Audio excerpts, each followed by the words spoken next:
South Africa में पाए गए नए वेरिएंट को देखने के बाद भारत ने अब दोबारा से अपनी इंटरनेशनल ट्रैवल गाइडलाइंस को बदला है।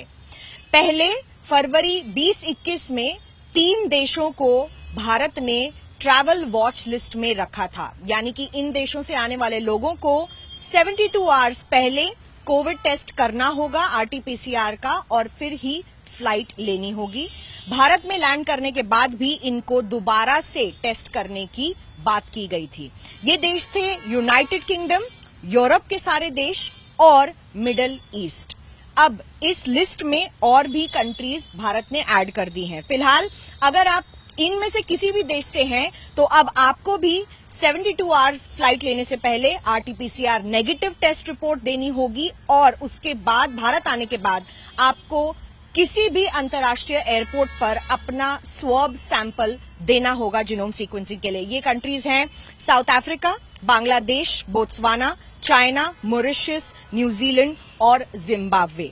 अब इन देशों को भी भारत ने अपनी इंटरनेशनल वॉच लिस्ट में ऐड कर लिया है।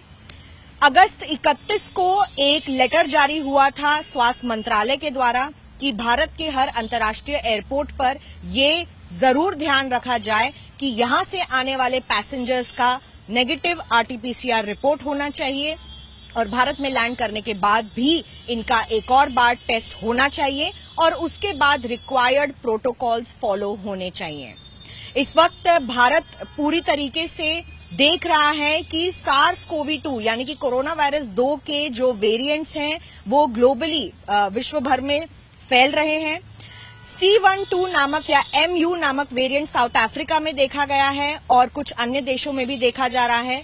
ये सबसे पहले कोलंबिया नाम के छोटे देश में देखा गया था, लेकिन कहा जा रहा है कि ये भी डेल्टा वेरिएंट की तरह ज्यादा इन्फेक्शियस है, और जो लोगों ने कोरोना वायरस के नेचुरल इन्फेक्शन से एंटीबॉडीज बनाई हैं उससे भी ये लड़ने में कामयाब हो रहा है, यानी कि ज्यादा इन्फेक्शन कर रहा है।